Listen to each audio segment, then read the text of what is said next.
Okay, so the agenda is on the screen. Branching strategies, different Git commands that we have, and then something on pull request if time permits. Otherwise, this will go to the next session. Okay, so just a quick recap of what we did towards the end of the session day before yesterday. We created a local Git repository for one of our API project, and we added and committed our code, the entire project to that local repository, right? And for that, we use the git bash console. This was the path which confirms which project actually we added to the local Git repository. And then we discussed that here onwards, we will be looking to push this to a remote repository, correct? Yes. Okay, so here we go. For pushing it to the remote repository, we need to have the account created on GitHub, Bitbucket, GitLabs, Azure DevOps, or any other repository source where the Git is supported. So I'll go for GitHub, which is the default one for Git, because that's where the concept of Git originally started with. So this becomes a natural choice. But once you understand how to work with github.com, working with other Git repositories also is not going to be a difficult task. Okay, so interface might be different on different platforms. That is what you need to understand and you need to go through it. So github.com, I'll end up on the home page where I can see there are two options for signing up as a new user. If you don't have any user created on github.com, you have to sign up and create an user. And if you have already signed up, in that case, you just need to use the sign in button.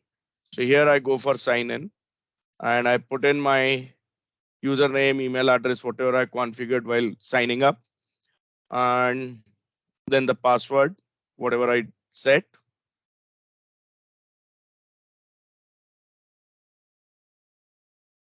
Sign in. For security reasons, these days, most of the platforms are going with some two-factor authentication, and GitHub has adopted the Authenticator app. I have used Microsoft Authenticator app, and that's what the code it is asking for. I just need to open the Authenticator app and the GitHub account, which is configured into it. It must be showing some code over there, two-factor code, which I have to put in over here.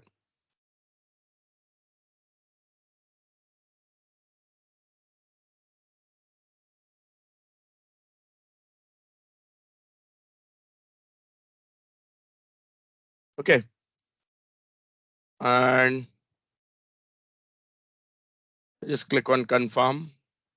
It's been a while since I used this github.com account. That's why some review was required. Couple of repositories I created in the past, which are already visible here. Yeah. And let's say here I want to create a new repository for our sample application. So I click on new and I give the name as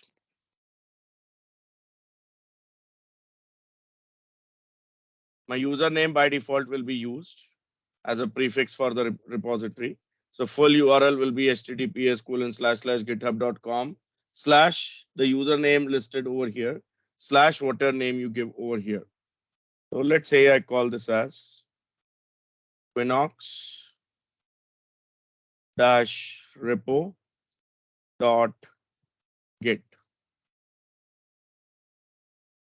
or maybe just to make it simple in terms of readability, I just give a name as Quinnox-repo. Okay, description Ah, if I want, I can provide. Yeah. actually, Saket, in Quinnox laptop, it says you don't have the permission to. When I click on the github.com, it's I'm getting the pop-up. Does it mean the github.com itself is blocked by the firewall or something?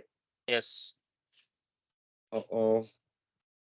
Security pop-up is coming. It doesn't allow to download anything from Git. So it's also for creating repository as well. Means I'm able to open Yeah, so the. basically, if the domain github.com itself is blocked, we won't be able to do anything, right? Yes. Can we request the IT team to provide us the temporary access? Maybe Yes. if Can you Ankita, quickly check that?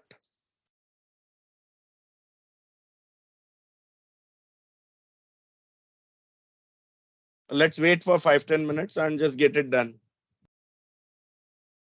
You Uh, can ping uh, Ankita, or if you know someone from IT team, you can directly ping them also. That will be more quicker.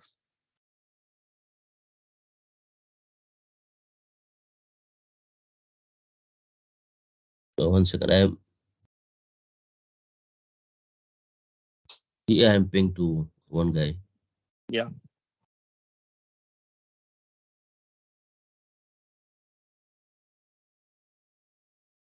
Just tell them that we need this for the training purpose, and this access can be temporary for say 2 weeks.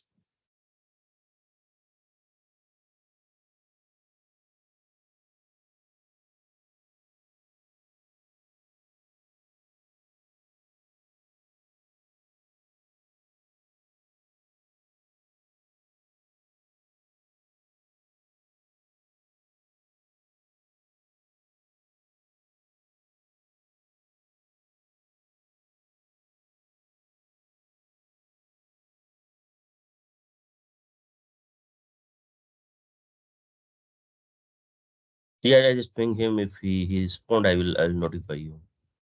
Yeah, sure.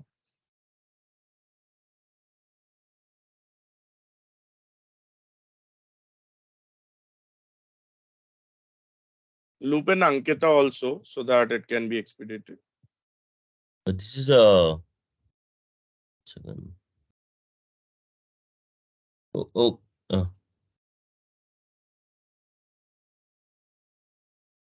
uh, this is personal chat, so I'm not sure I can include. Okay. Just give a ping to Ankita as well, that Okay. we have requested something like this, and give the snapshot to her so that Yeah, she yeah. can Okay. follow up. Yeah. Okay. Yeah, I'm sharing to Ankita also. Yeah.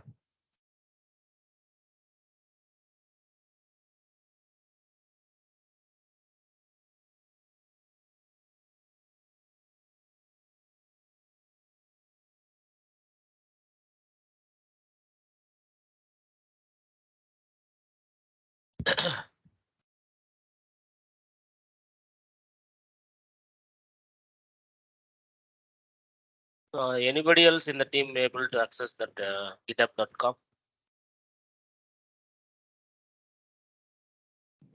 I'm able to access the github.com, but later on when I try to create the repository, it is actually declining due to non-compliant action. Yeah. The same thing. Yes, I'm ping actually FMS team, but haven't got reply So yet. they are saying like raise the ticket. So they here kindly raise a ticket for the same.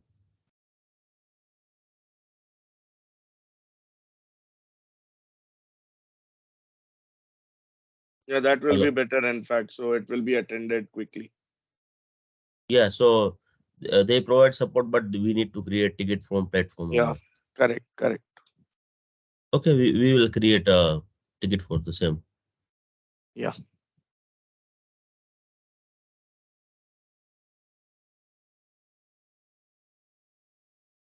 Yeah, we can go ahead, I think. Yeah, let's wait for 5 minutes. If at least couple of people get the access. No, I no, have the it's access a already.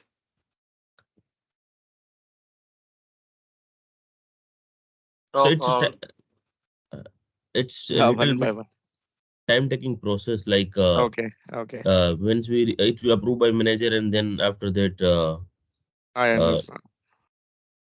Okay, no worries. So we'll go ahead because anyhow the session is being recorded and you will be having the recording available. So you can try Yeah, out the steps later on by going through the recorded session as well. Yeah. yeah, yeah, sure. So in the next session, if any doubt is there, we will take it up. Yeah, That makes more sense. So I hope my screen is visible again.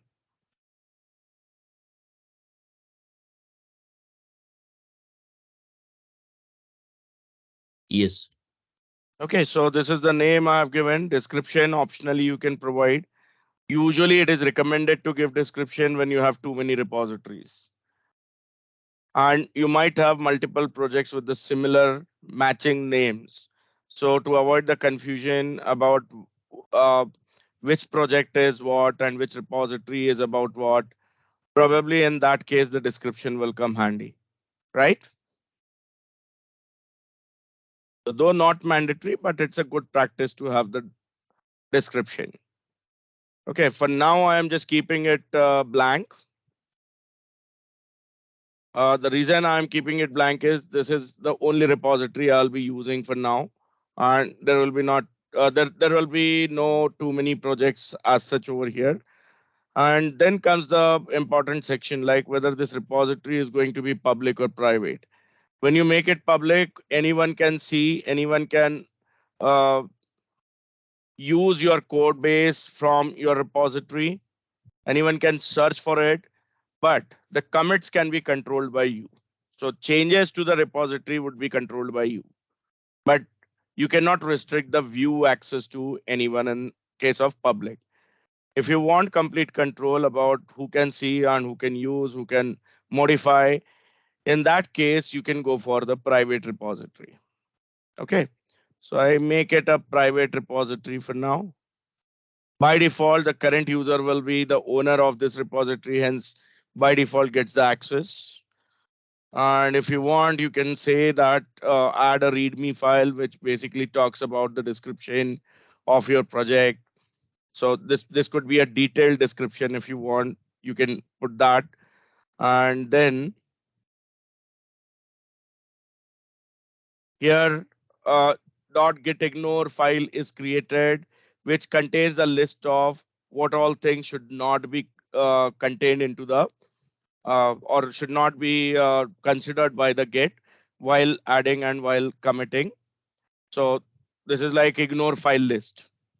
And then if any licensing is required in that case, the license option can be used. What kind of license you want to make applicable to your project. So for now, I'm keeping both of them as none, and I just click on create repository.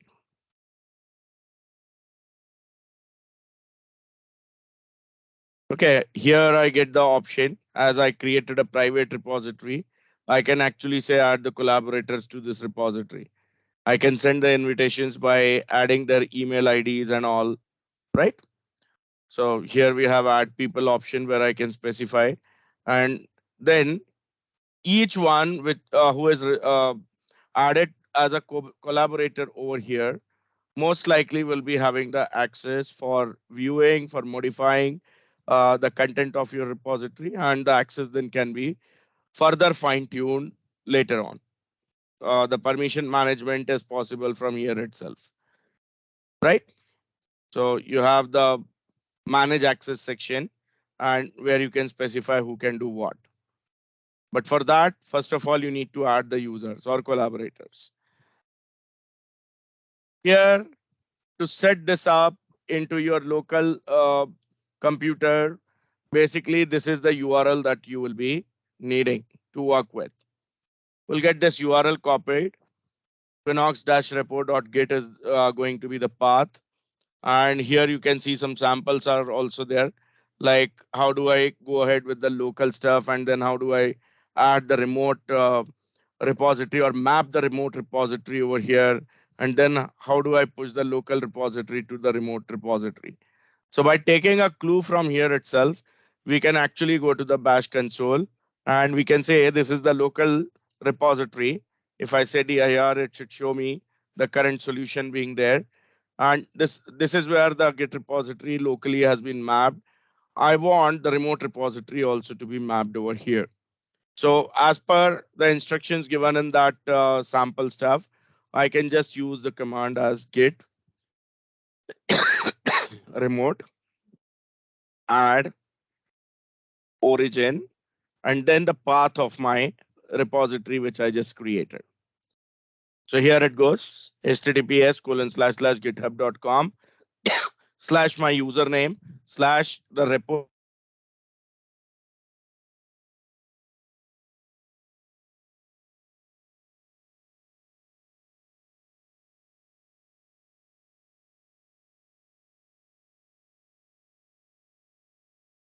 Hey guys, am I audible? There was some connectivity issue. Yes, yes, you are audible, but the screen is not visible. Yeah, just sharing. There was a disconnection. So is it visible? Yes. Okay, so we put the path over here, which will map this remote repository we created on GitHub to our local repository. Okay, and once this is done, what we want is the local repository contents to be pushed to the remote repository. Okay, so here we can say use the command git push -u the origin that we added with the help of the previous command remote add origin, and then the name of the branch which we want to push. So right now all of our work is in the branch called as main, highlighted in blue color here. I put the name of the branch as main and press enter.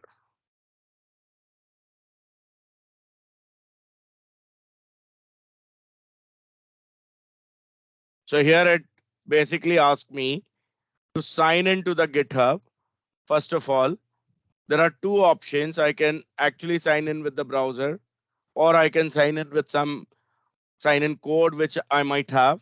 And then there is token also which I can use. The easiest option is signing in with the browser. I click that. Here comes the browser popped up, which says that what all things you want, whether you want to authorize the Git credential manager on the local machine, which will automatically keep track of your connections and the user IDs and uh, different credentials mapped to this account.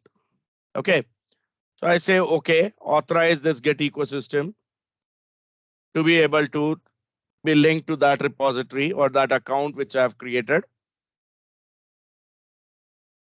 So here is the code which has been issued automatically.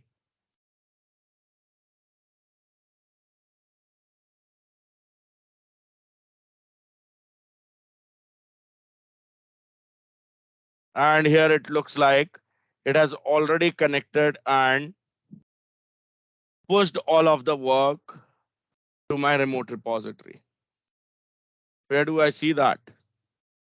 So here I go back to my repository and I do see the entire stuff that I have in my project being uploaded over here.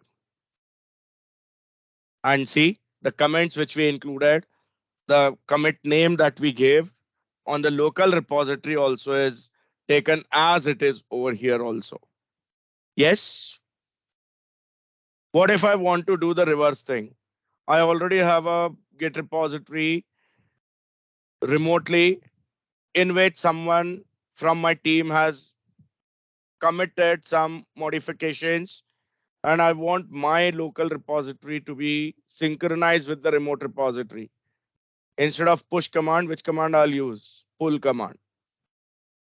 Right? So git pull will automatically see what all changes are there in the remote repository, and it will merge those changes with the local repository that I have on my own machine. If it is the first time I'm looking to connect to the GitHub remote repository and get everything downloaded and configured as a local repository on my machine, probably in that case, git pull is not the right command. I'll first of all use git clone command. Understood? So that also will see by doing the practical, But yes, for your knowledge, as we have already seen git push command, I just gave you some hint about the git pull and git clone also. First time you go for git clone, and there onwards you go for git pull to synchronize your local stuff with your remote stuff. Is it clear? Yes. So So push and Git, pull both go for the merge activity. Understand? so Git clone will clone our remote Remote repository. repository to local. It will Okay. create a local repository and then it will copy everything from the remote repository to the local repository so So that you first, can work on your local machine. Yeah, yeah. So whenever the first time I need to use that git clone command, then going correct. for Correct. So basically, suppose you have a team of 5 members, one of whom has created a local repository, then created a remote repository, and then use this git push command to push all the initial project setup or scaffolding to the remote repository. So the other 4 members of the team needs to use git clone for the first time. And there onwards to synchronize their work with their team member work, they have to use git pull. Understood? yes. So maybe initially there are 3 repository means. So if I am going to work on these 3 repository, then 3 times I need to do the git. Correct. So if 3 different repositories are there, you have to understand. Yes. So I hope this is clear. How to create a local repository, how to create the remote repository, how to push local repository to the remote repository, and in the process, how do I connect to the remote repository? All steps are clear. Yes. Yes. Okay, so here I'll just go back one level. I'll keep this in view, minimized. This window also I can close where the login was performed. And let's have a bit of understanding on the next part, that is branching strategy. Okay. So let me start whiteboard. We spoke a bit about the branching strategy that day. Remember? So tell me what branching strategy actually is. What is branching and what is branching strategy? So if a particular release, we need to plan for this branching strategy. So where our main code will be in the main branch, then for the development purpose, we will create a develop branch based on the main branch, so that Yes. all the commits can be, all the development will be done in the develop branch. So once Mm-hmm. everything is completed, then the develop will be merged into the main branch, so that Mm-hmm. we have the baseline branch for the release. Yeah. So there were 3 to 4 types of branching strategies that we discussed, different types of workflows also we discussed for the same. And depending on what exact work we are looking to do, we decide what strategy we should follow for creating and managing the branch. And that's where the concept of branching strategy comes in. So one of the cases what you just explained, like if I'm looking for some modification, this modification might be required due to some feature addition, or this modification might be required due to some bug fixing. In all cases, I should not be actually touching my main branch at uh, any cost, right? Uh, Instead of disturbing the working code, probably it is always good that I create a separate branch within which I do all the modifications. I test them separately in isolation. I probably do the staging uh, also for the same, so that I can actually plan the UAT, user acceptance test. And once it is approved, then probably I can merge it with the main branch so that it becomes available into the production environment also, from where the continuous integration and continuous delivery can then take over. So basically compiling and then deploying, everything can be automated from the main branch. Correct? Yes. So definition wise, what we will call the branching strategy. Branch strategy, sometimes also known as the branching strategy or branching model, basically is a set of rules and guidelines that define how the branches are going to be used and organized within a software development project. A well-defined branching strategy helps a development team manage the code changes, collaborate effectively, maintain a stable and reliable code base all the time, right? That's what we discussed. And then if I talk about the common branching strategies, let's list a few.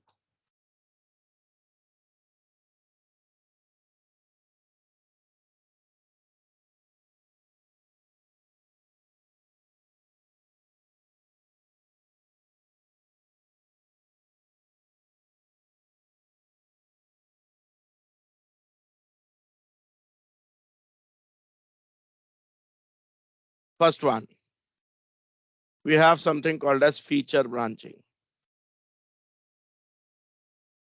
By name, it should be clear. What is it?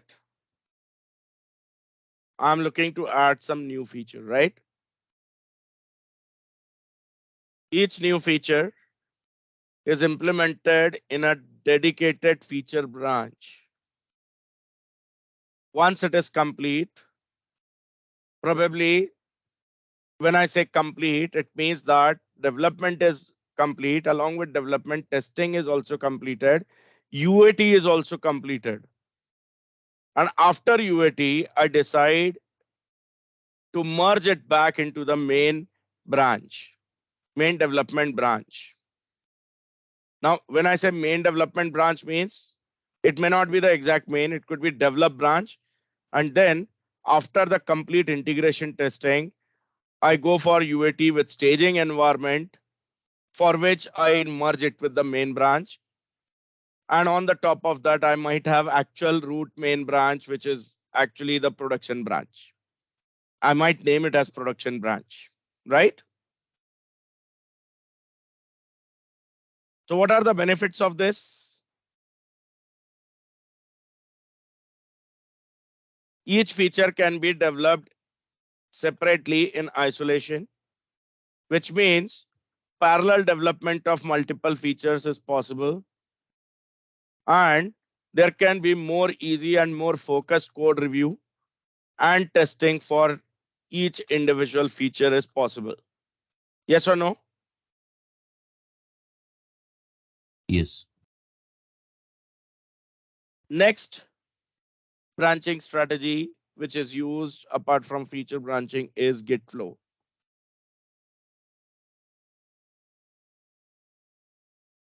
What is it? More comprehensive branching model, which defines different types of branches that include feature, develop, release, hotfix, all the kind of branches, and provides a more structured approach to the development. Understand? We have already discussed this in the last session. The benefits will be that it provides clear separation of various development stages and supports for parallel feature development and better organized release management. Got it? So it builds on the top of the feature branching. Feature branching becomes a sub feature into Gitflow itself. Then we have GitHub Flow.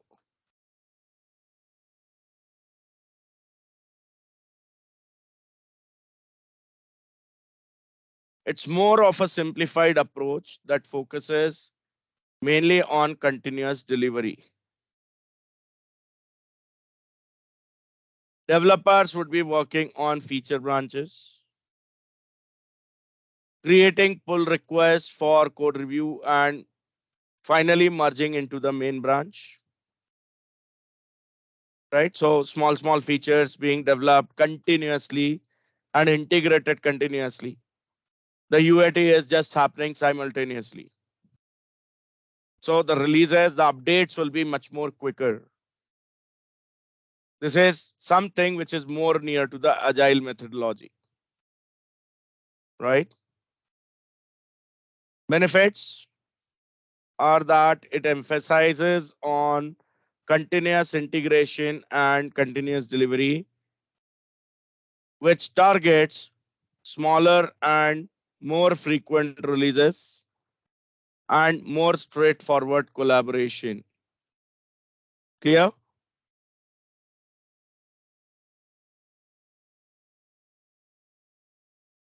Yes. Yes. More agile thing, right?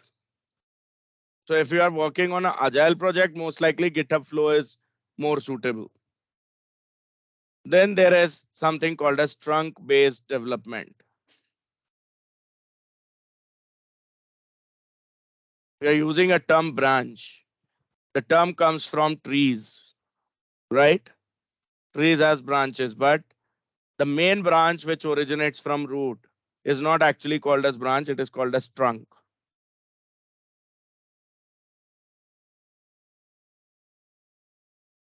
Now, with our discussion so far, can we say our main branch can be treated as trunk, which has got multiple other branches then to provide different behaviors, different features, Yes.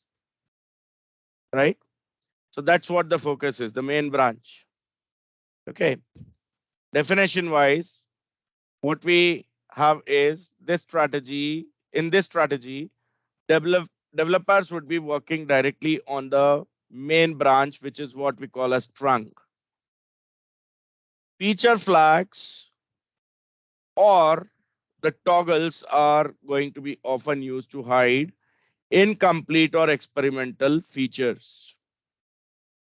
So you might be trying out few things. Probably that's where you mark them that okay, these are just experimental features and may not be available in the main branch.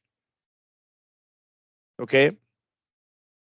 You don't make them live. Probably your team members also cannot see them if you have marked the flag that way. You can actually pick choose that okay, to whom this feature, the experimental feature should be available. The benefit would be as there will be less number of visible branches, minimal branch management overhead will be there, and it will promote the rapid integration of changes and more simplified code base, more focused code base. Understand? Yes.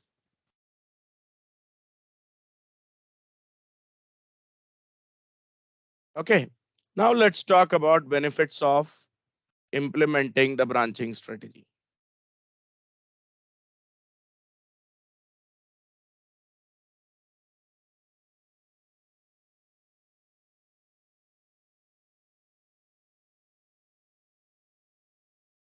Just put BS, which is for branching strategy.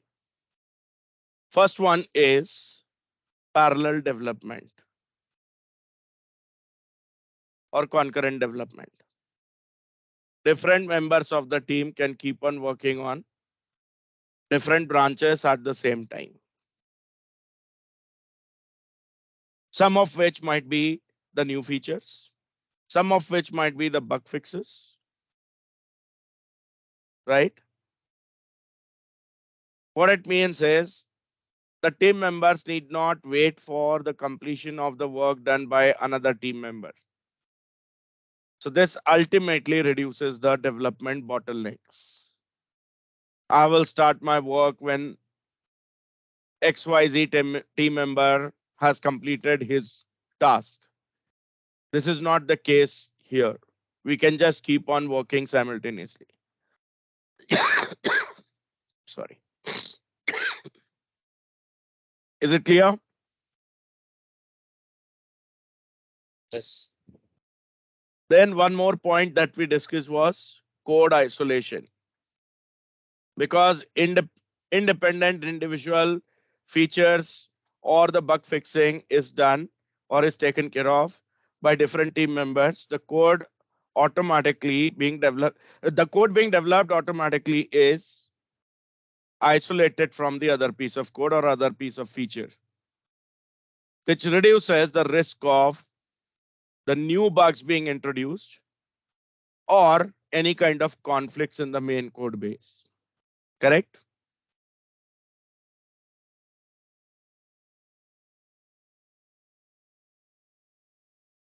Yes. Yes. Further, this makes it easy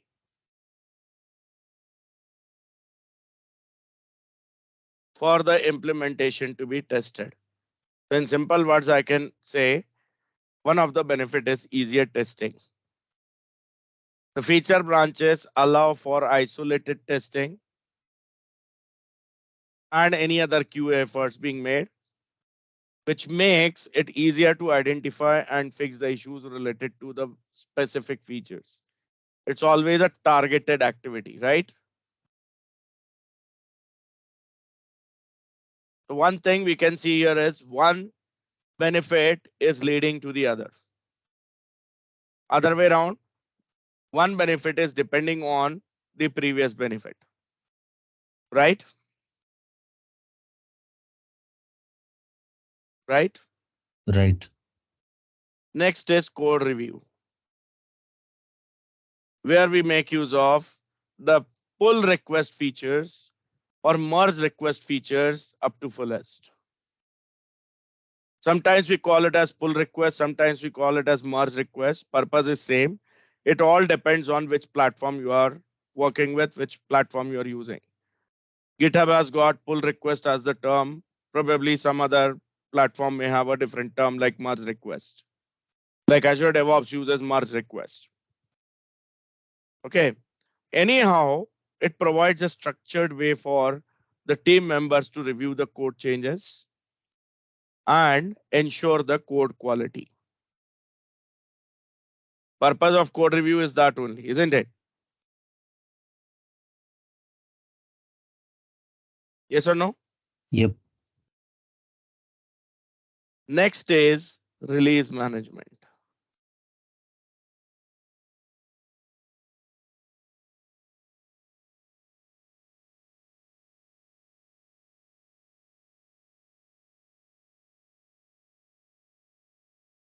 Branching strategies, when well planned, help organize and prepare for releases, allowing for controlled and well documented deployment processes. Right? I mean, if branching strategy has been planned in a proper way, we probably have the idea when the feature is going to be released or when the bug fix is going to be released very well in advance, and we can plan the entire release accordingly. Yes. Yes. Next is stable main branch, because we don't touch it until and unless we are not sure that whatever we have done is perfectly fine. We keep it isolated, right? That's why most of the time your main branch is going to be relatively more stable and always will represent the latest production ready code. I'll not say production code, it is production ready. Production code will be the output of the build activity which is performed on the main branch by CI/CD modules. Understand?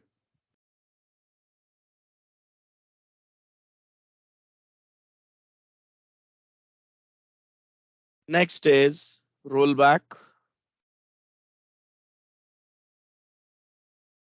and hot fixes.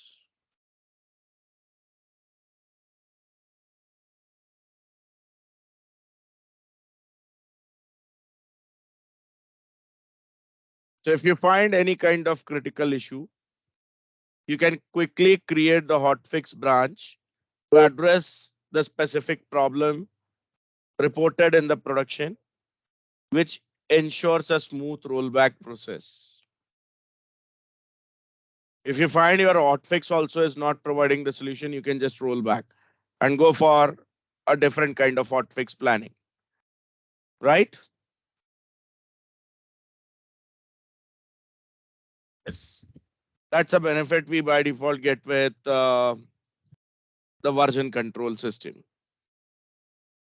Next is clear development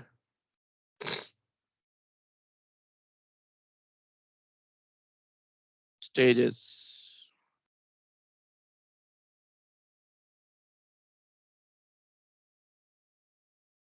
Some of the strategies like Git flow, to be precise, clearly define stages of development, which makes it easier to manage the project lifecycle. Something from which the project management can be benefited, right? Then next one is reduced merge conflicts.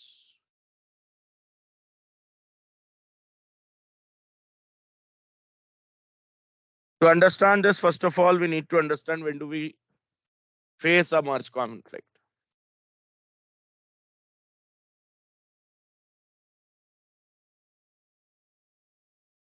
Working on some piece of code which could be a bug fix in a different branch.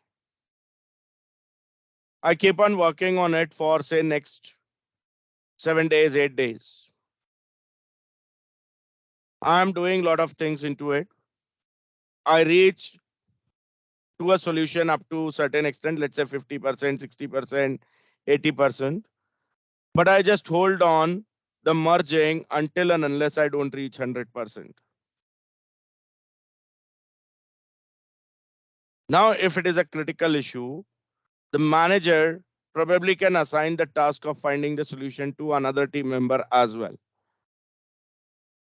He also keeps on working for a solution who, let's say, takes couple of days less or couple of days more than me. Problem is when we both check in, I mean, commit the changes. That's where the merge conflict will arise. Yes or no?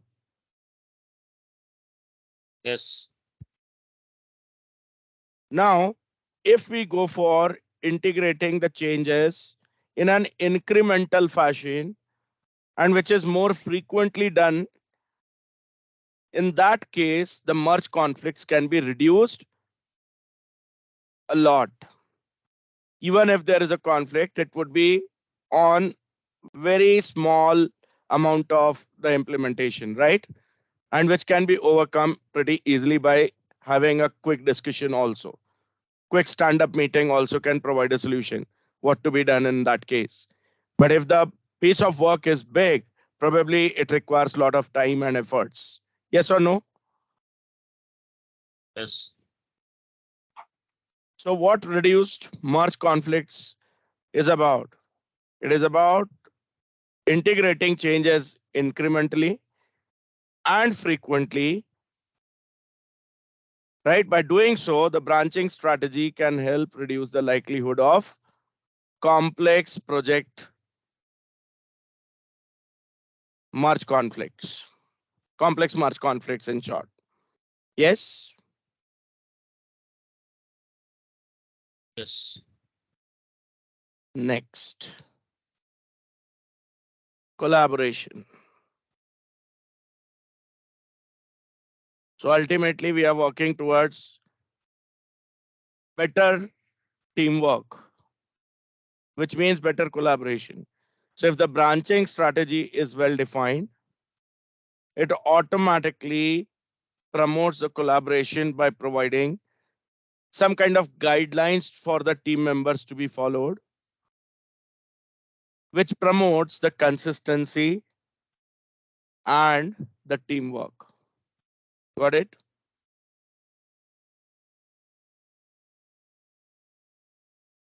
Yes. Yes. Next is documentation.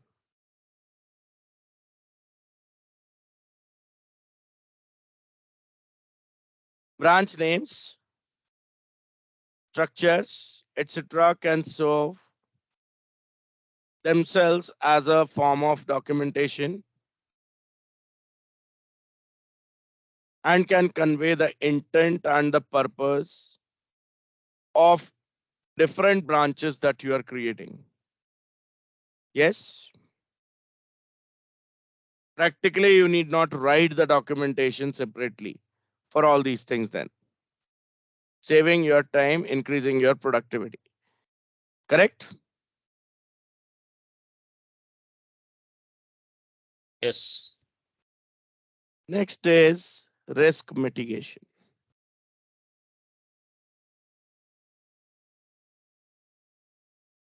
Controlled feature integration and the code review helps mitigating the risk of introducing any regression and issues into the code base. Because whenever you are saying that, okay, the changes are supposed to be merged, you are actually required to create a pull request or merge request, right? Which is then discussed within the team. Basically, an activity called as code review is performed, which automatically helps mitigate the risk of having some issues or regressions introduced. Yes or no? Yes. So these are some of the benefits of implementing the branching strategies. It's always, yeah, You go explain ahead. this risk mitigation Yeah. about the code review, and what is one more thing? Uh, Code review basically is the main activity, or controlled feature integration means when what to be integrated. So this is driven by code review only. Both are connected things, right? When I'm saying feature is developed, it needs to be integrated. First, it needs to be reviewed. Yes. Yes. So it helps mitigate the risk of introducing regression or and issues, Okay. right? Thank you. Yeah. So I said these are some of the benefits of implementing branching strategies. It is always essential to choose a branching strategy that aligns with your team's development process and the project specific requirements. The specific strategy that you adopt should be flexible enough to accommodate your needs while promoting the collaboration and code quality equally. Regular communication between the team members and adherence to the chosen strategy will be the key to success within the development team for that particular project. Understood? Yes. Yes.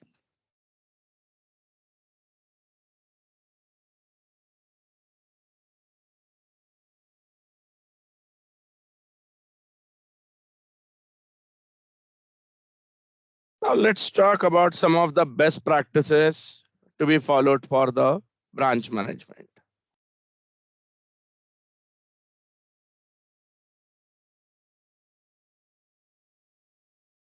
or for effective branch management.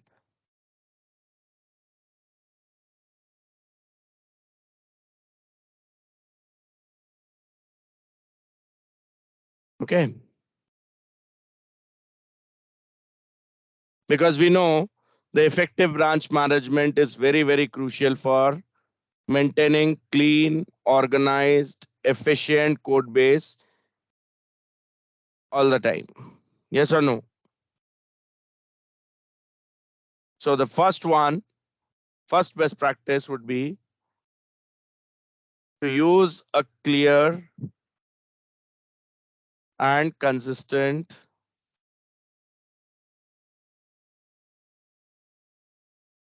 naming convention so that all members of the team are on the same page. If naming conventions are strictly followed, the need for asking the questions like, okay, what is this? What this branch is about? Probably will reduce. And the time can be utilized for more important discussions. Yes or no? So for this, recommendations are like you should always choose a descriptive branch name that conveys the purpose of the branch. Understand? Whether it's a new feature, whether it's a bug fix. So maybe if it is a feature, you can have a branch name that starts with feature slash the name of the feature. If it is a bug fix, it can start with fix slash name of the bug, or if you are using a numbering system for the bugs, it could be fix slash bug dash the bug number that has been reported, right? So whatever the convention you follow, I'm not saying this is the only convention you should follow. This is just a recommended one, a sample, right? Point is, you should always consider adopting a naming convention in some way or the other within your project. And all team members must agree and adhere to the same. So having the prefixes like feature, bug, hotfix, or fix, these basically will help you identify what kind of branch it is. It just explains its purpose. Yes or no? Yes or no? Yes, Sanket.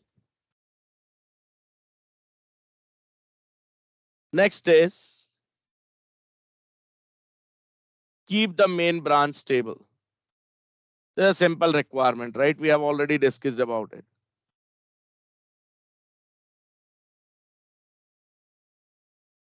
Don't go for some incomplete work being merged to the main branch. Once you feel that, okay, yes, I'm done. Whatever feature or bug fix I have implemented, it is working as per the requirement and in completion. Then modify your main branch. So in all cases, the main branch will be kept stable. Representing the latest production ready code. Production ready code should be such that it doesn't break too often, right?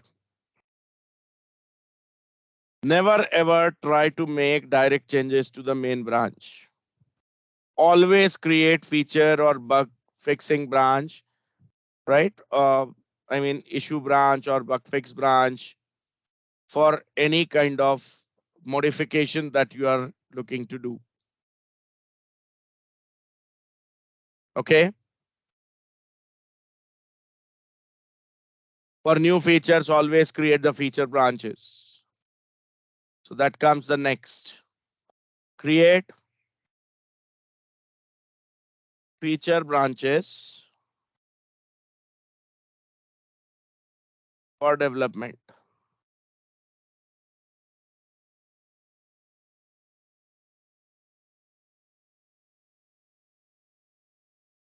So that your main branch remains stable, right?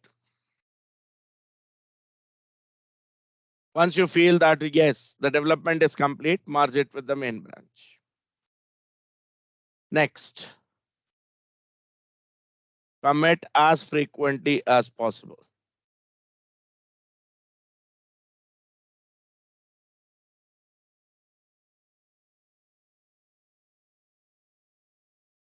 and the commit should be kept focused.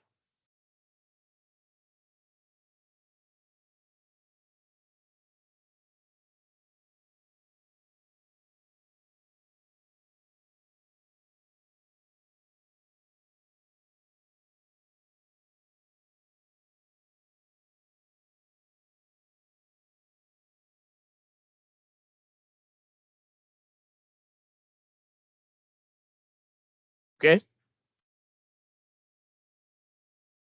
As soon as you feel that your work is complete, whether it's a feature development or bug fixing, do a sync with the main branch.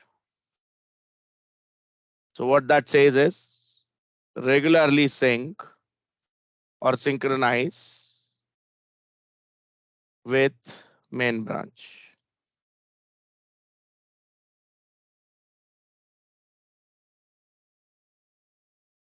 I hope you understand this. It's easy. So your main branch will be always up to date, right?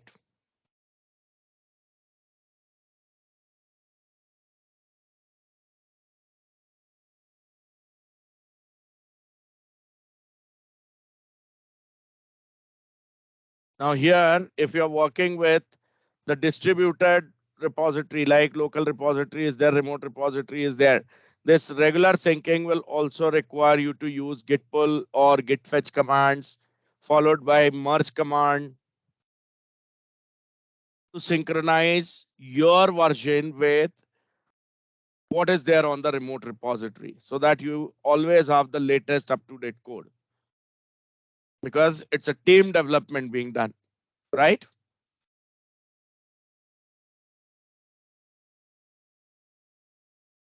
Next is use PR or pull request or merge request, whatever is the terminology on your platform, for code review every time you make a change.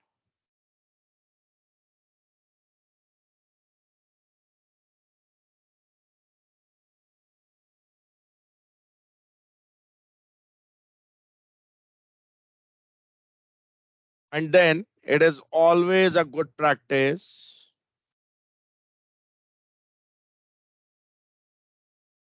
to automate the testing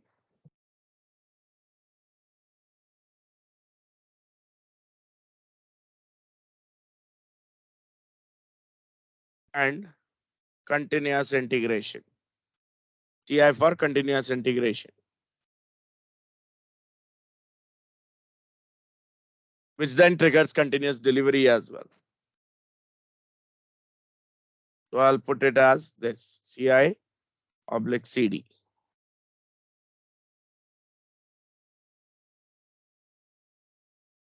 Understood? Always delete stale, means not usable kind of branches, and already merged branches. Otherwise, those will just keep on creating confusion. So this is something which comes as a cleanup activity. Along with this, whenever you do versioning, always keep on using the tags.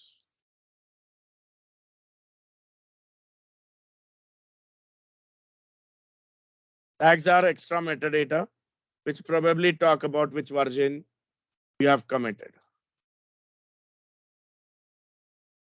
So names of all the tags may be same for that feature, but the name might include the version number or the revision number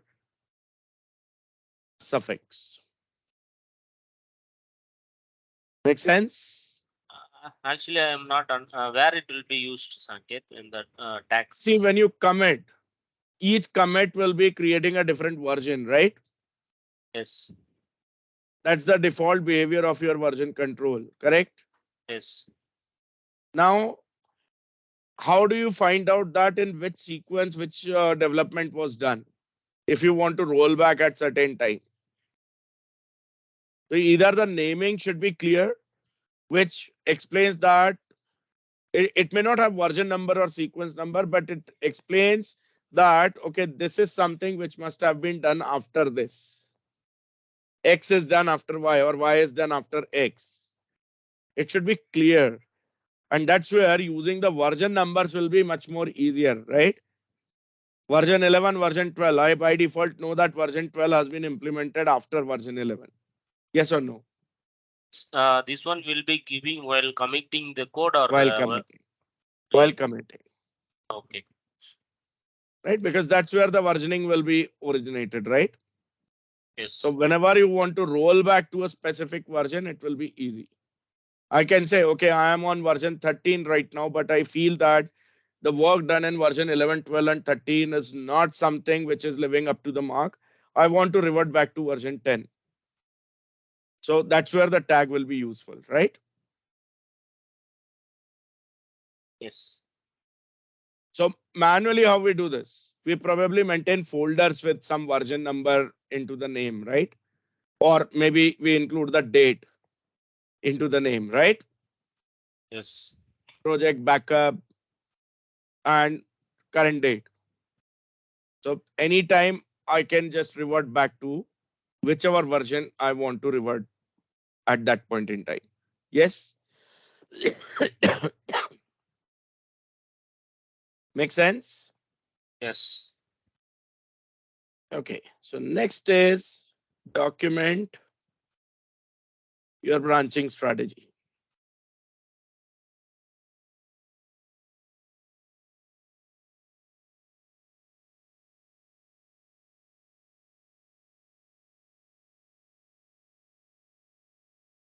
So that the new members in the team who are probably joining at a later point in time also understand what you have done, what conventions you have followed, what branching strategy you have used, when to create a new branch, how to create a new branch, how it is going to be merged.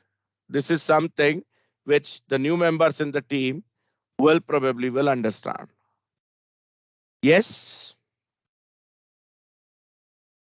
Yes. Another important thing is always implement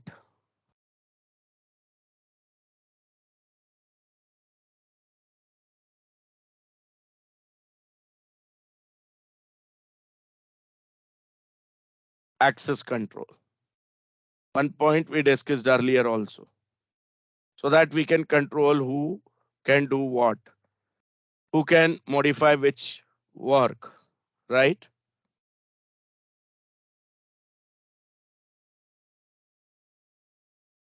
Very important when you have a huge team. It may be less important or less relevant if you have just 3, 4 members, 5 members. But if you have 50 members, 500 members, then this becomes important. Because how do you track who did the mistake? Yes or no? Yes. Next is always monitor individual branch health. Branch health means what? Reviewing the status of the open branches so that you can identify and address any stalled, means stopped, or inactive work. Branch is there, it's open, it's active, but no one is working on it. So keep on checking each and every branch. If there is no progress in a certain branch, this review will help you understand whether this branch is really needed or not. If not, get rid of it. If it is important, but somehow the team members missed it, we can put the focus back on it. Yes. This will also encourage the team members to communicate if they are encountering any issues or they are looking for any assistance because of which the branch is not proceeding. Make sense or not?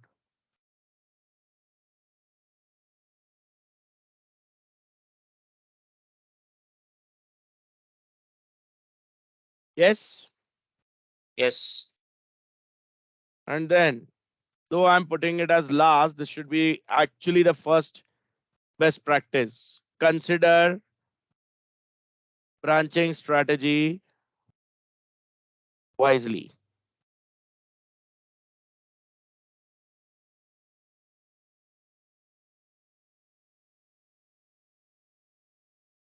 Based on your project's need, right? What suits your project?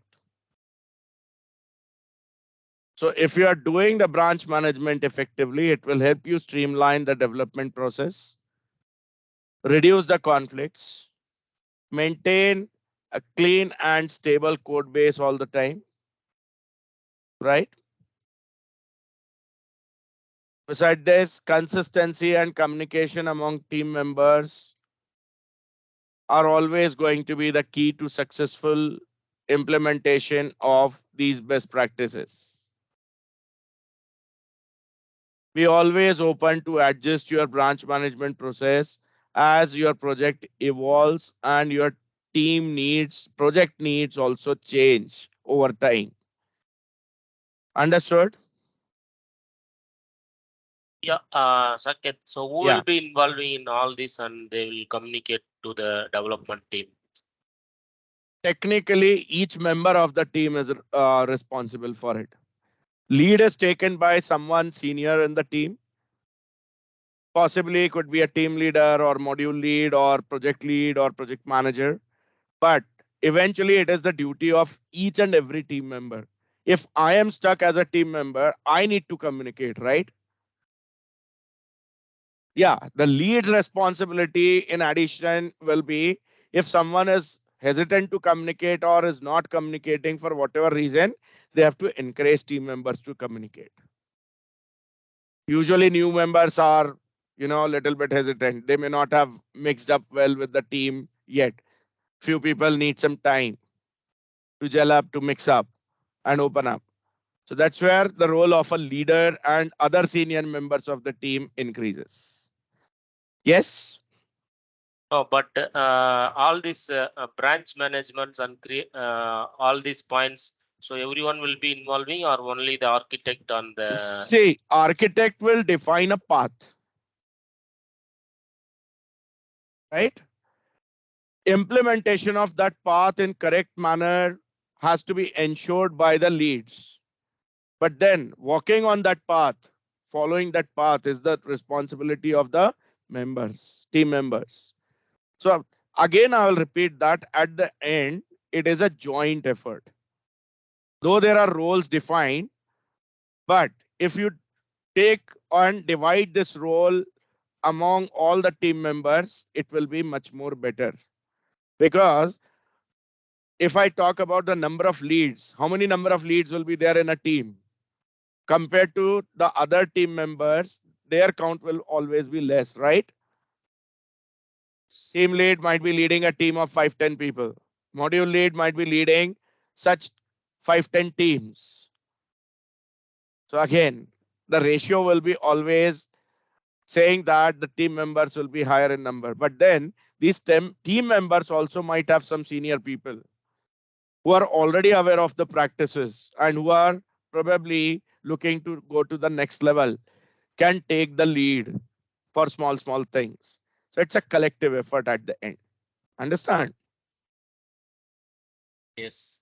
If you get if you want to get best out of the branching strategies, then it has to be a collective effort. You should not wait that my lead will ask me something to be done, then I will do it.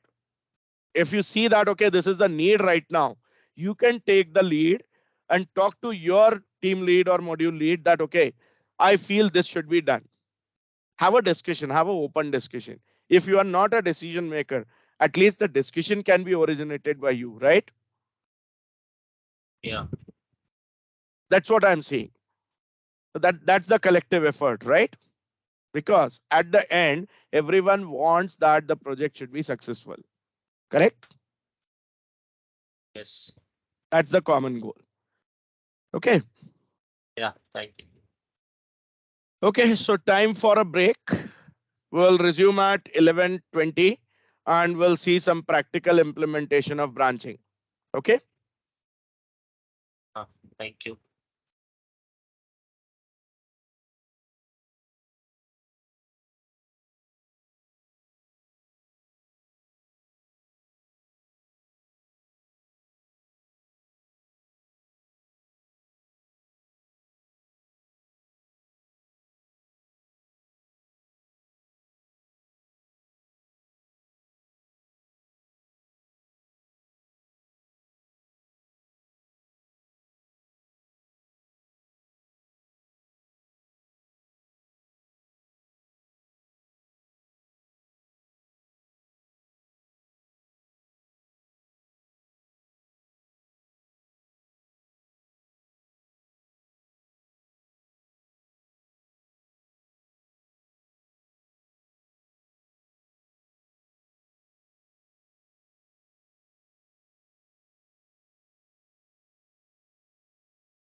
Guys, I'm back.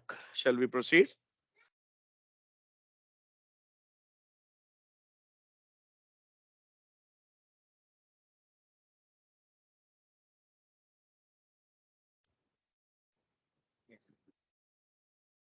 Okay. Yes. So we understood about the branching and we understood the branching strategies, benefits, then best practices, right? So let's see how the branch is actually created. So for that, we have the command called as git branch.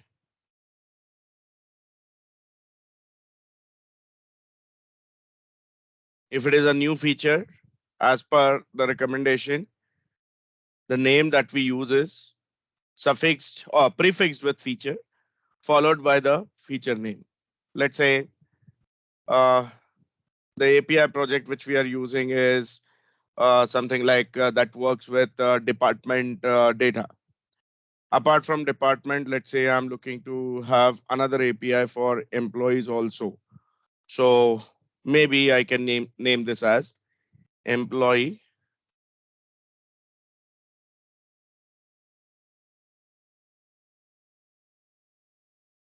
and let's press the enter key.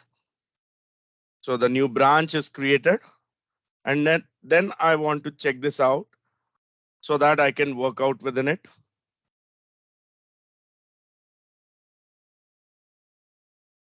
So simply I can say get check out the name of the branch. So let's say feature slash employee.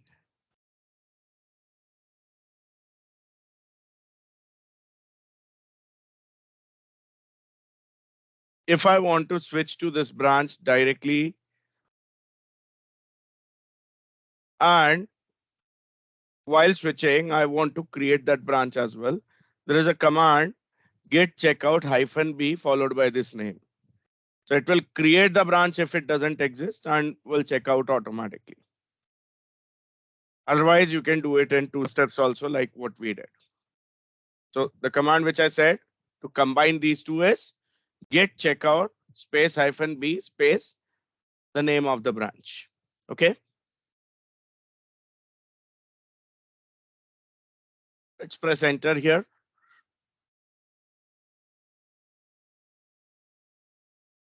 So we have been switched to the branch called as employee.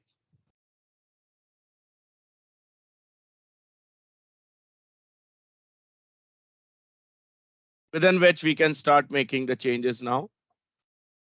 If I want to just see what all branches are there, I can use the command called as git branch.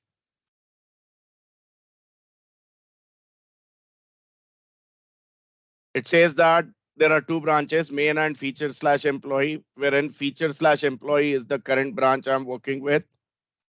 If I wish to switch between the two branches, I can also say git checkout main so that I will by default be switched to the main branch and the changes which I make will be happening into the main branch directly. Right?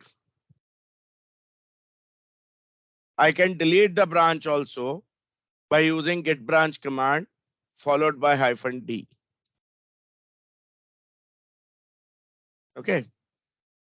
But this delete will work if and only if the branch has been merged. So let's see if I issue this command git branch -d space feature slash employee. This command works or not. It says cannot delete the checked out branch. Why is it so? Any idea? Because the changes, if done, basically if you have checked out something, it assumes that there are some changes. If those changes have not been merged, in that case, the branch cannot be deleted because that might result in losing out some important information in the form of code, right?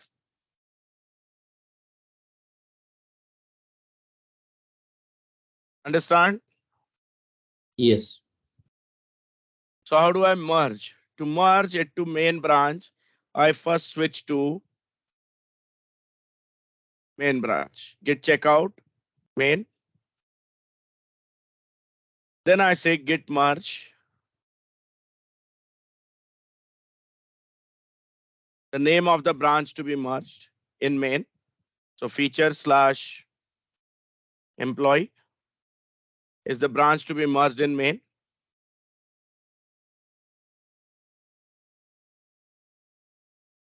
It says it is already up to date because we practically didn't make any change. That's why it is saying it is already up to date. There are no changes. If there are some conflicts, in that case, the conflicts will also be displayed, right? We can also say, yeah. Saket, we have not cloned the branch, right? That's not required because I created my original local repository on my machine only. So cloning is not needed, right? From here, I pushed it to the remote repository. So I already had a clone, right? If we want to clone, what is the command? Git clone and then the name of the remote repository. Okay. Git clone, origin, and name of the remote repository. Okay, the path basically. Okay, so here I say I want to push the modified main branch to remote repository. So again, I say git push origin main. So along with any changes, it will push. If no changes found, it will just refrain from doing anything and shows everything is already up to date. And now if I try to delete that branch, it should allow me. So here I say get branch -d. Before this, I will probably look for what all branches are there. So get branch shows me there are still 2 branches available, main and feature employee, where main is current branch right now. And now I want to get that feature employee branch to be deleted. Because the merging has happened this time, there is no issue. It directly says that the branch feature slash employee is deleted because whatever changes it had, I deem it to be merged already in main branch. Make sense?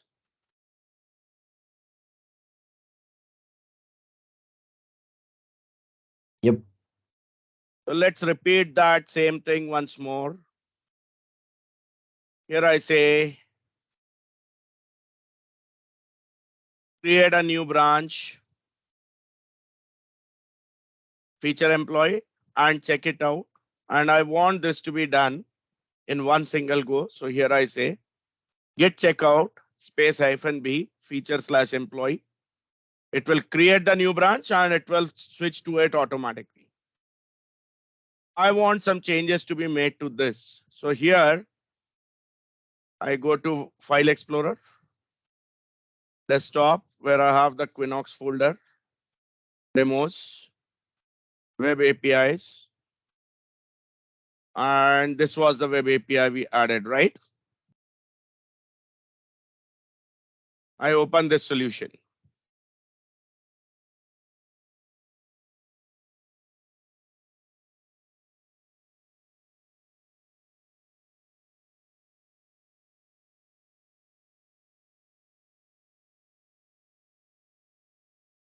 What I do is I simply add one more file to the model.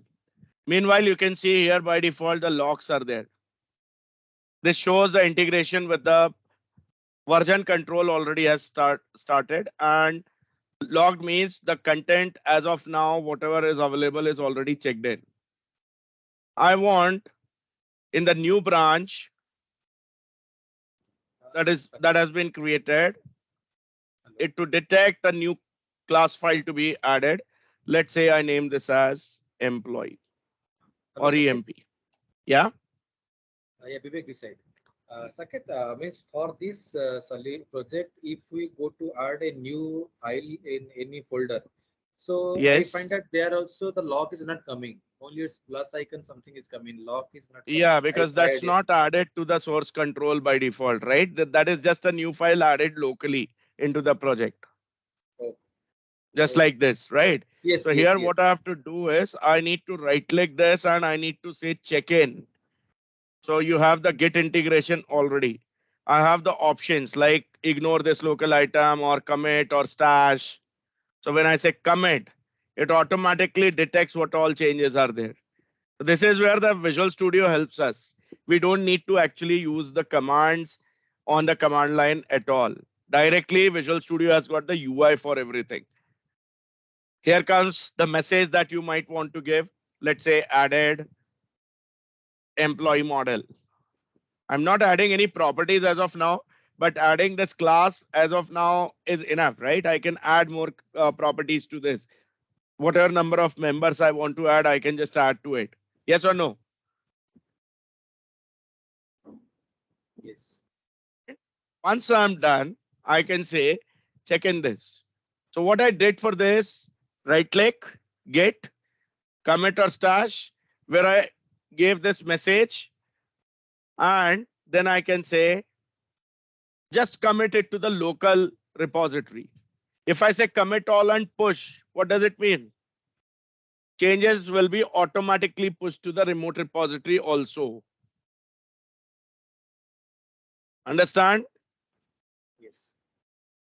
And when I say commit all and sync, that means it will be a two-way synchronization. So all push and pull activities will be done in a single go. Is that clear?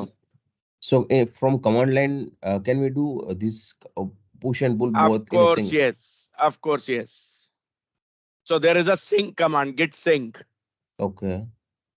Okay, so that's what Visual Studio actually uses.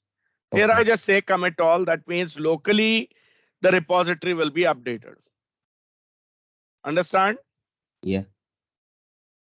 There is a change over here. Now, if I see the local repository must have been updated, but if I go to the remote models folder, there is no employee.cs as yet. Correct? Yes. For this, either I need to say commit and push, or I can simply say git push. Or I can first of all say git merge feature employee.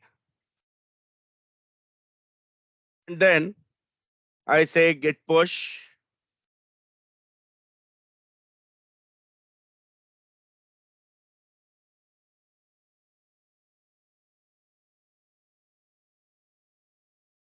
And let's see on the remote.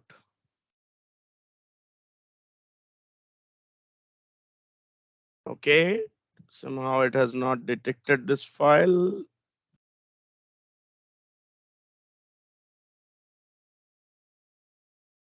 Changes it has got. We have done commit also.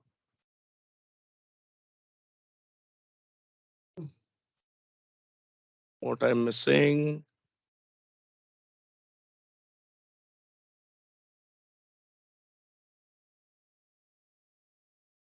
No, you can check it in the stash.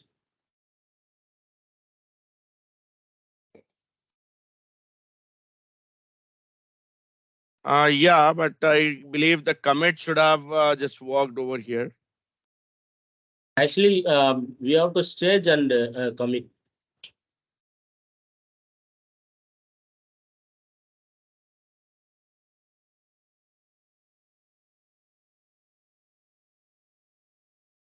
Okay.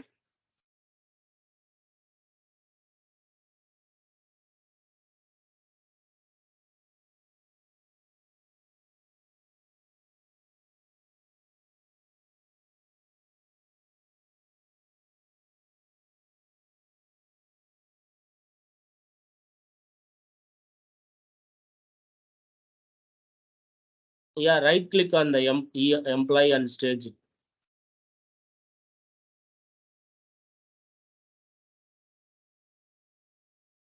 Now there is no option here for stage as of now.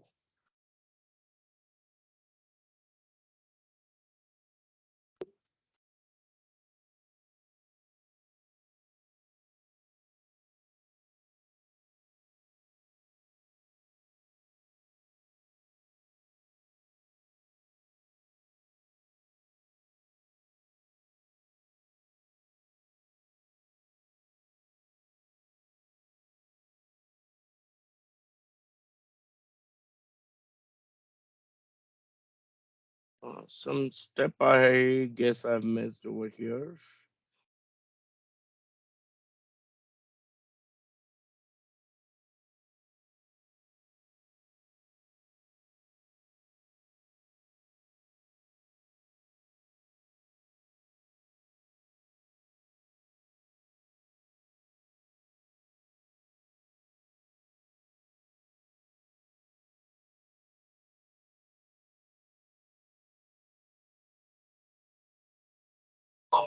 We can check like git status. It will show if anything is not.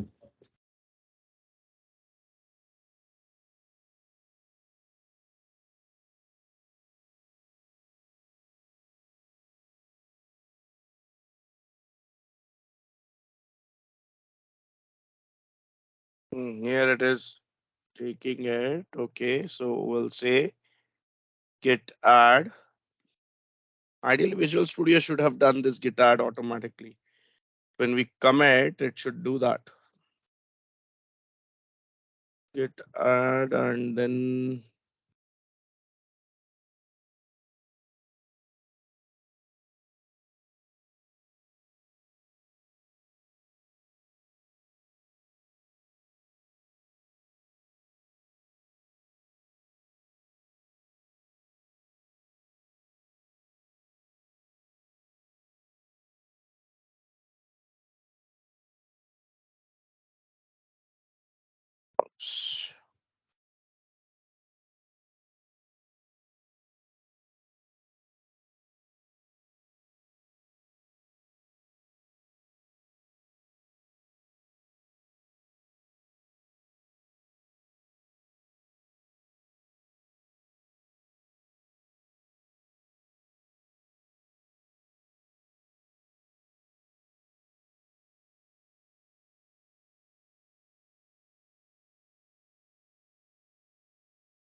it should take it.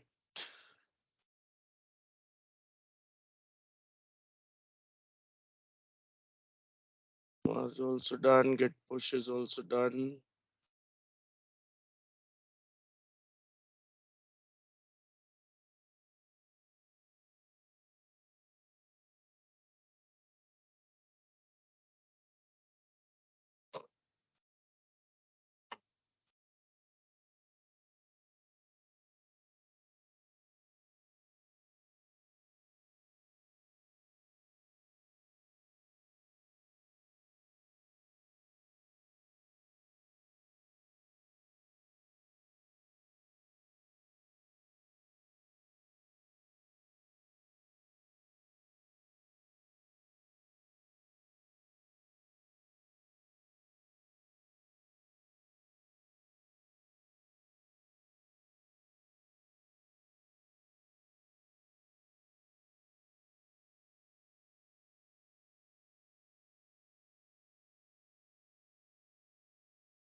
Your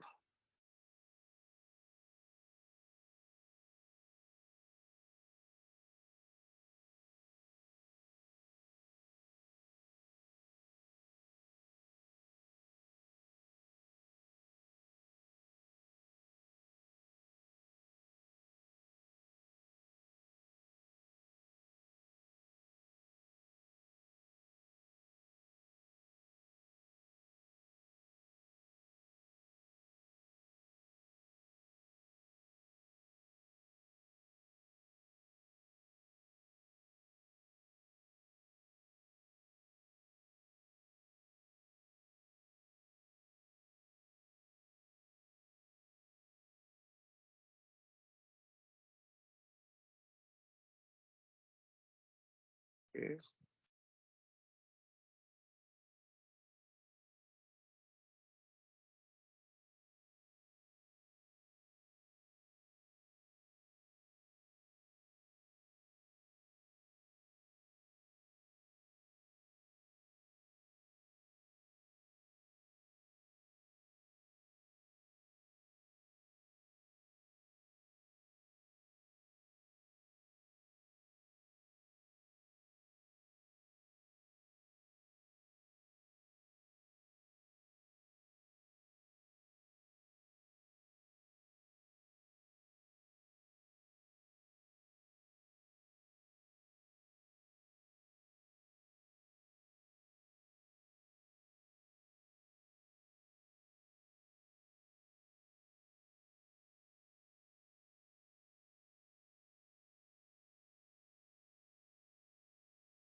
Okay, what this error is.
Okay, I believe the locking was because of the file being in use by the Visual Studio.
Okay.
Shaket, I just need to inform that I need to switch over on the another call for the banking domain. Yeah. Yeah. Okay.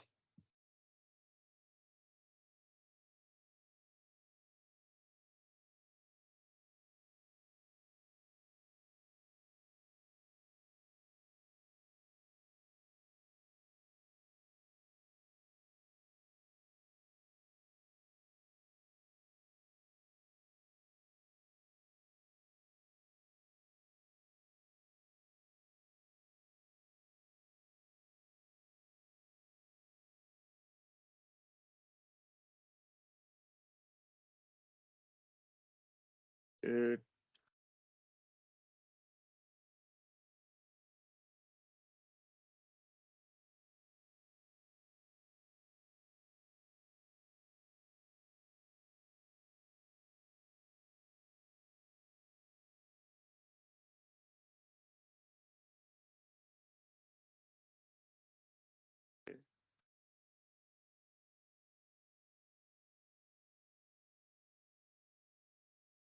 It check out.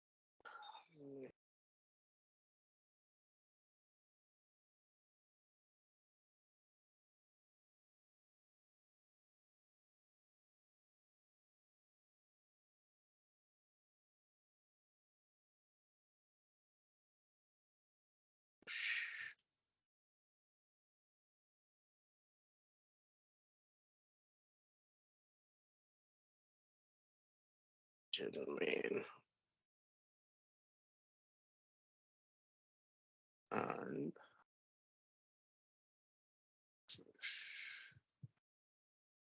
still not able to see. Okay, we'll just get this done from the beginning. What I'll do is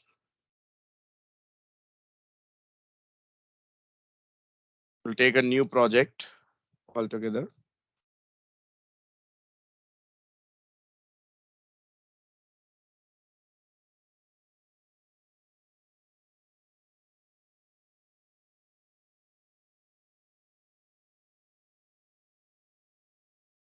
Sample project we will create.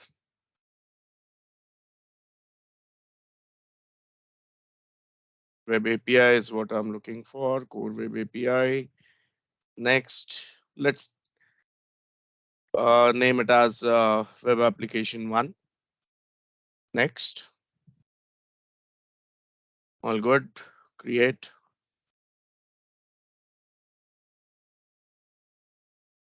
Let's close this. I want this solution to be integrated with Git.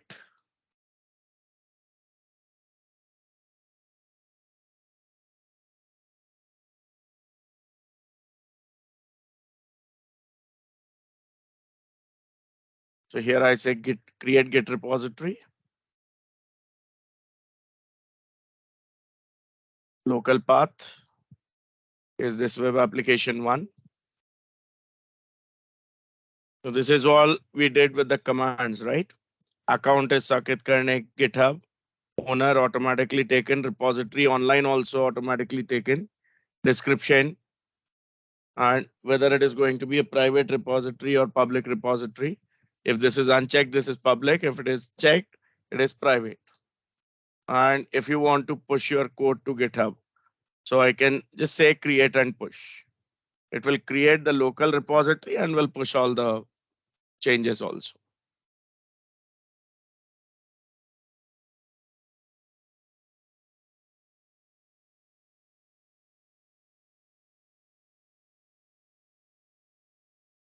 You can say open the Git repository window. This is all the local thing. And this is the remote one.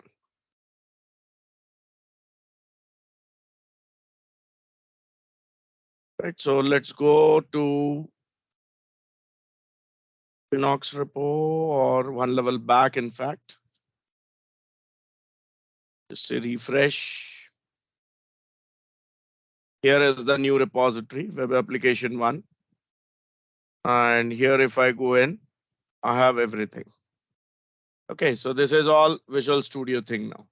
Now here, even if I say that, okay, let's add a model folder. And in that, I say add a class named as employee. All I can check in pretty easily. I just right click and say git commit or stash added employee model. This is the same thing we were trying. And here I say commit all. Save and commit. The project also is modified, so that also needs to be saved and committed. Right, I could have created a new branch also over here before making this change. So that also we'll see. Let's say here I say new branch. Branch name is test branch, or let's say dev branch.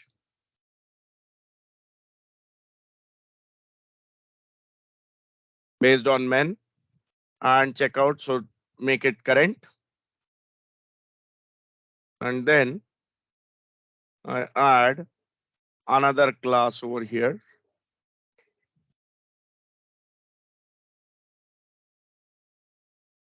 named as department. Add, right click, git, commit. So this will go in the branch. I say added department model, and I say commit all. Okay. Here we have all the commands: fetch, pull, push, sync, right? And now first task is basically I want to merge the changes. So here I switch to my main branch.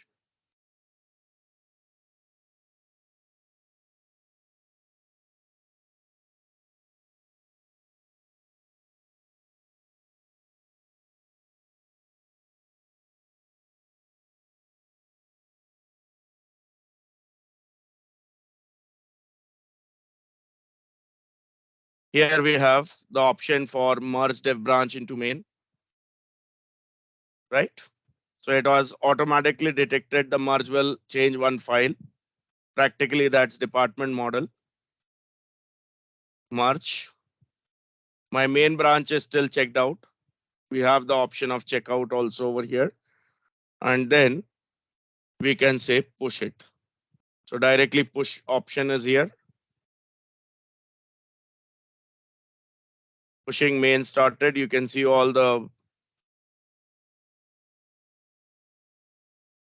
details over here itself, right? Repository updated to commit, successfully pushed to origin main. And then when I go to the browser, here, if I refresh, I should see a models folder, which I do see. If I click on this, I do have both department and employee both. So this is what I was expecting. Probably few things we did on command line, few things we did from Visual Studio. So that's where some conflict occurred within the configuration files, and that was giving the error. Otherwise, it is as smooth as this. If you keep on working with command line, there will be no issues. If you keep on working with Visual Studio, there will be no issues. But if you are using a hybrid model where few things you are doing from command line and few things you are doing from Visual Studio, you just need to be sure that you are doing it the right way. Otherwise, these kind of conflicts may occur because the files are shared between two different tools. And if any conflict occurs in the configuration, you need to clear that conflict first before you go ahead. So that is something doable, but just need some time. Okay. But Saket, the Yeah. best approach is to do with the Visual Studio because it's a UI. It's much more easier. I would say it saves time, but see, at times if you're not having Visual Studio, let's say you are working with some project like which is based on Node or Angular or something for which you might be using some text editors like Notepad++ or Sublime Text or something, then command line is the only option, isn't it? Yes. So you have to be aware of both. If it is an outright Visual Studio project, there is no problem with this. I agree completely with you, right? But then command line is something which we cannot ignore. There are cases where we would need them, where Visual Studio may not be possible, right? Correct. Yeah, if you use some editors like Eclipse, or if you use some editor like Visual Studio Code, where there are plugins for Git, that also is one of the option in place of Visual Studio. But again, 100% we cannot uh, say that the tools, the UI based tools will be helpful, right? What if you are working on some operating system like Linux or something where a certain tool is not present, but Git is there? So there is no option but to go with the command line, right?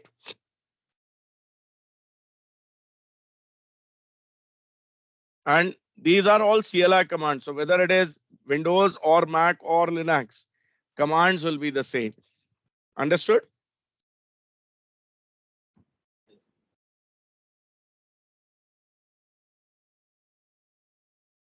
So we also spoke about the stash. Actually, we saw that. What is stash option actually? What it does? I plan to commit, but not decided to commit as yet. I just want to temporarily save it. Later on, I want to commit it. Maybe I'm working with 2 or 3 branches at the same time. So basically, the work in one of the branch depends on the work in another branch. And until and unless that other branch is not committed, I don't want to commit this current branch. That's where the stash will work. So stash is like local copy, which is temporarily saved. It's not actually committed. Because if I say commit and then if I say push, it will be actually pushed to the remote repository immediately. Understood? So it's like keep this aside. We'll see or we'll look into this later. Got my point?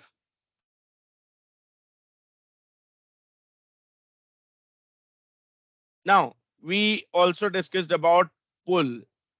So what is that? This is department.cs. I say there is a property over here. Someone has directly modified it on their machine. In fact, it can be edited directly on the GitHub also. Like I can say there is a property public int department number,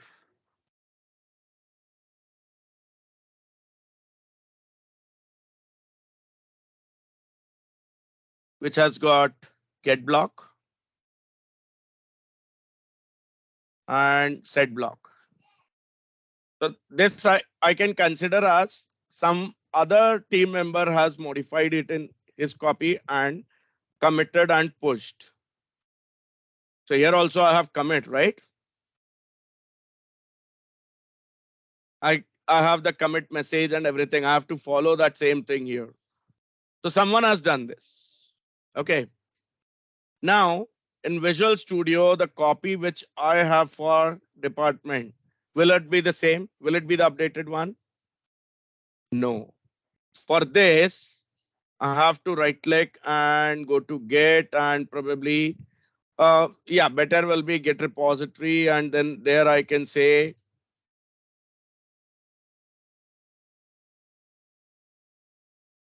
okay.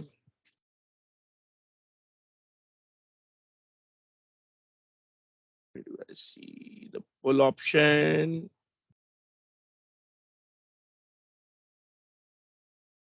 This is local history, local branches.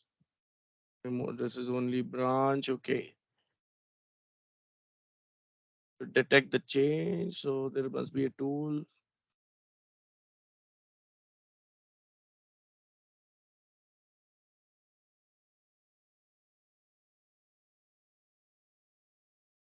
Remotes, origin.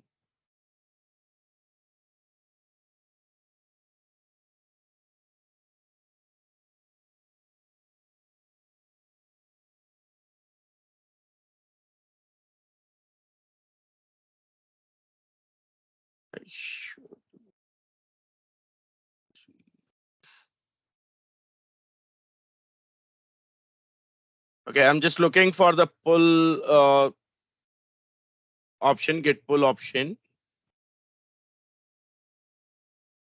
History is not showing here. It will be in the git changes. Yeah. Yeah, at the This top. is git changes. No, your right hand side, get changes.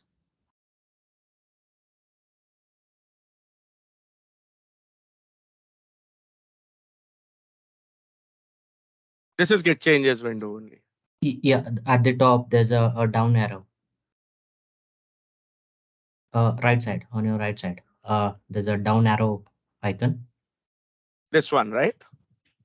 Yeah. Yeah.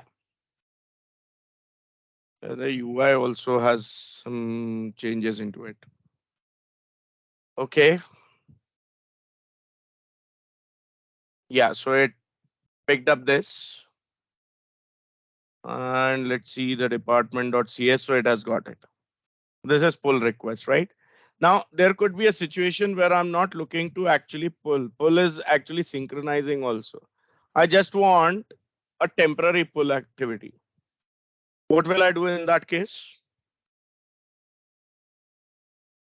I want to compare the remote version and my local version. And then I need to decide whether to pull the remote version and merge it with my local copy or not. Then I go for fetch option. Okay.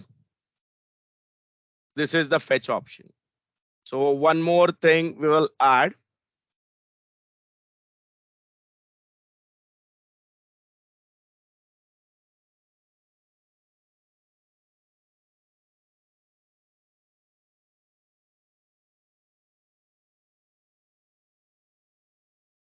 Here I'll say public string dname get set and close, and I say commit.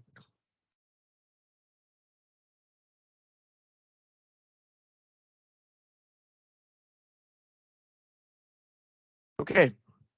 So here I don't want to pull it directly. Here we have fetch option.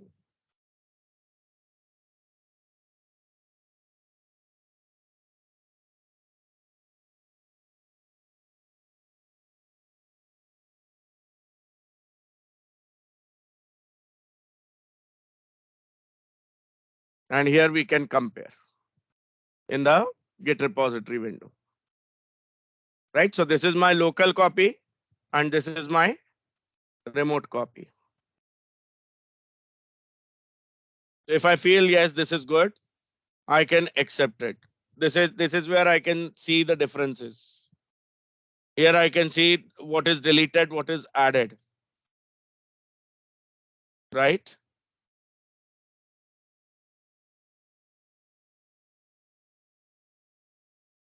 So I can have a complete comparison over there.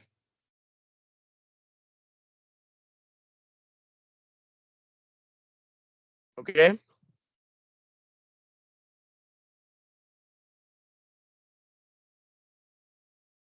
So that's fetch means download the copy, but don't merge it with the local one. So local copy is clean.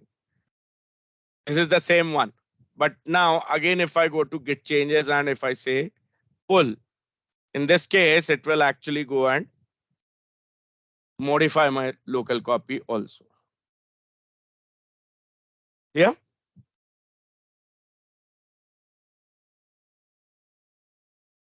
Yes.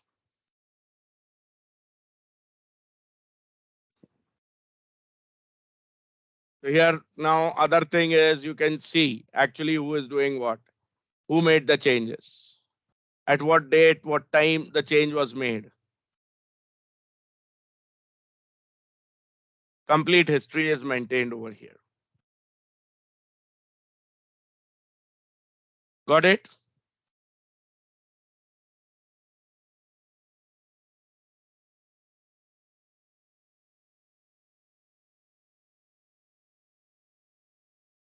Yes.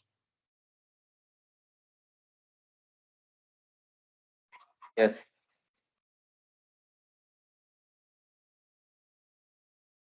So now one thing, like if I have some changes locally, I added one property over here and there is some change happened on remote also.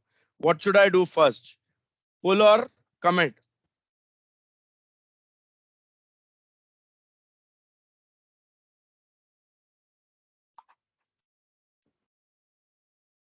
You have to If I stash directly some. pull, there will be conflicts. So there has to be pull and commit performed. What should I do first? Stash the changes and then pull and then remove the Either stash conflicts is or there. better is commit. If you are actually sure that yes, this is something which I want to commit, I can commit and then pull. Right? And then I perform the push option. Understand?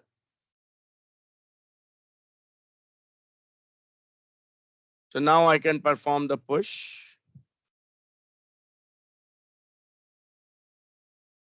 Department model modified. And then if changes are there, that will be pushed. Because there were no local changes committed, commit button is inactive. Right now, this is just a pull request and it is synchronized with the remote copy.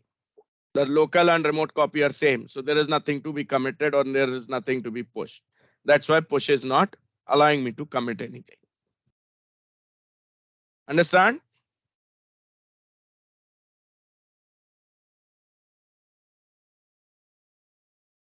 Just pushed. There is no commit option. And now my local and remote things will be completely in sync. So here, if I just open the department file, it just shows me in the view mode also that department number and department name both are there. So that's like it is accepted. The change is accepted. Got it? Here also we have option of actually creating the branch. If I say edit this file, whether I want these changes to be, let's say I add one more property here directly.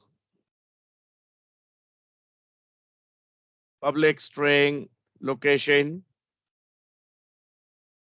get set and I want to commit it. So it does ask whether I want to commit to main branch or I want to create a new branch.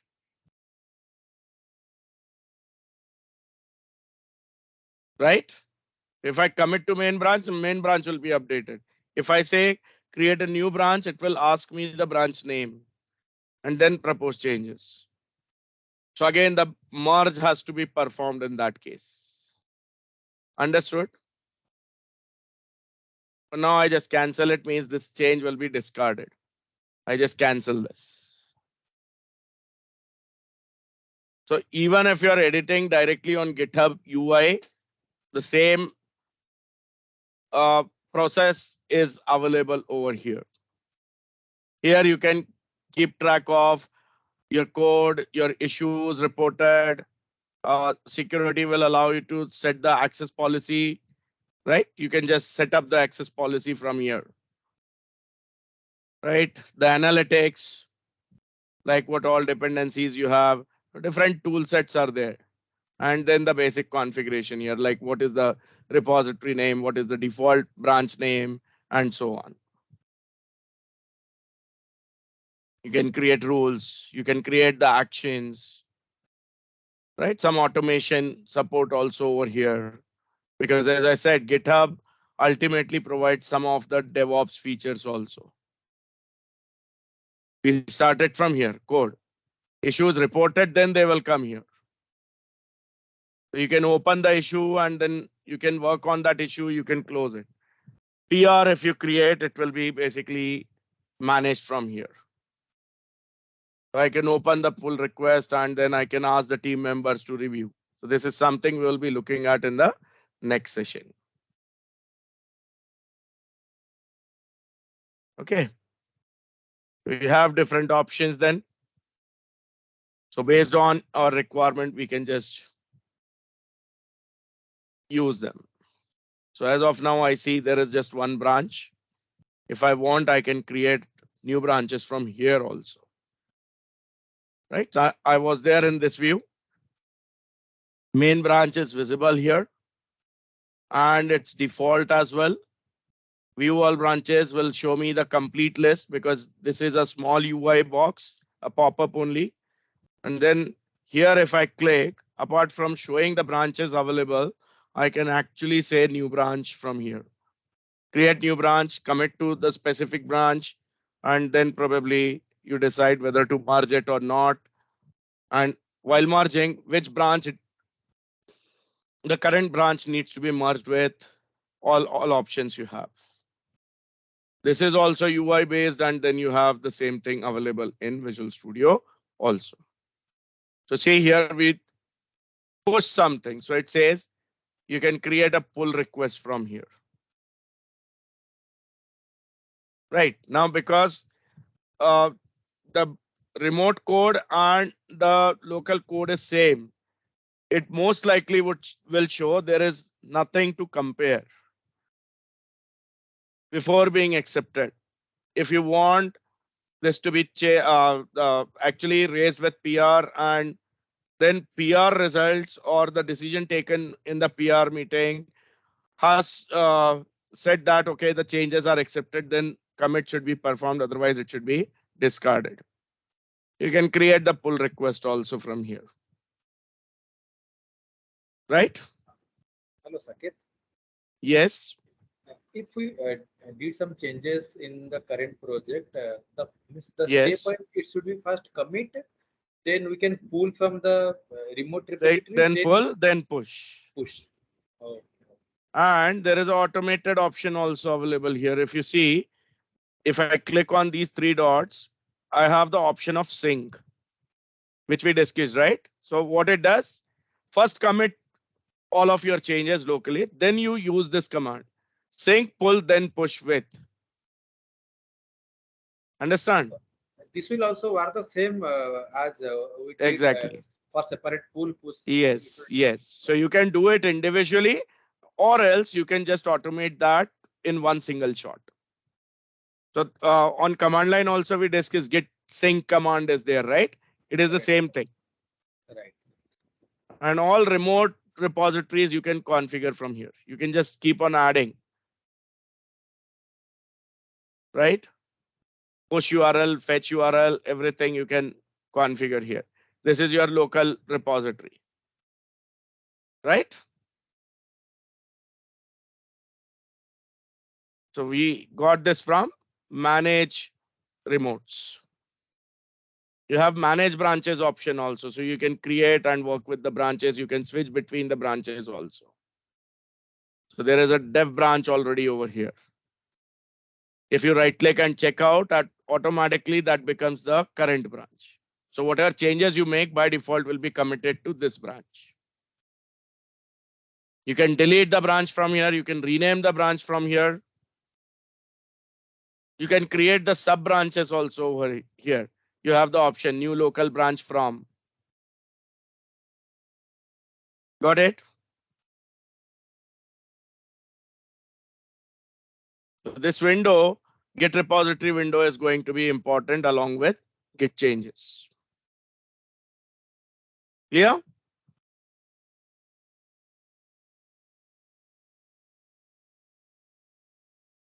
Yes. Right. So if you are looking to raise a pull request, their stash will come into picture. So before you commit, you can just say stash, raise the PR. If PR approves the change, commit it and then push it. If it is rejected, you can delete it from the stash itself. Right? Or you can just get the modifications done as suggested, and then you can just stash it again, raise the new PR, get it reviewed. If all okay, then say commit and then push. Make sense?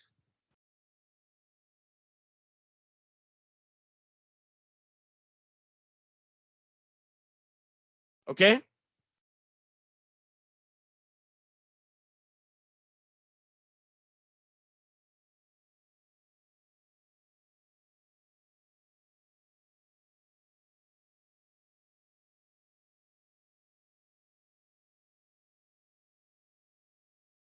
Okay, so next session we'll be working mainly on the pull requests to start with.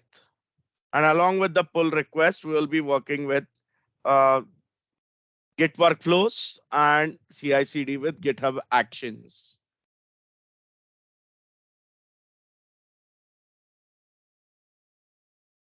Okay, so when I say GitHub Actions, I'm precisely talking about this section. So PR and actions. This is going to be our next step. Today we work with code part. Security you can explore. That is more about the access management, right?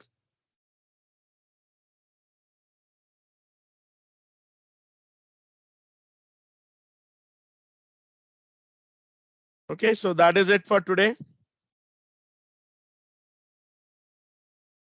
I'll just talk to Ankita and confirm on this team chat itself whether we have the session on Monday or not. Most likely it is not there, but still I'll confirm. Or I'll ask her to update you directly. Fine? Okay. Yes. Okay, so in case there is no session on Monday, we'll be meeting back on Wednesday 9:30 a.m. That is going to be 20th, 20.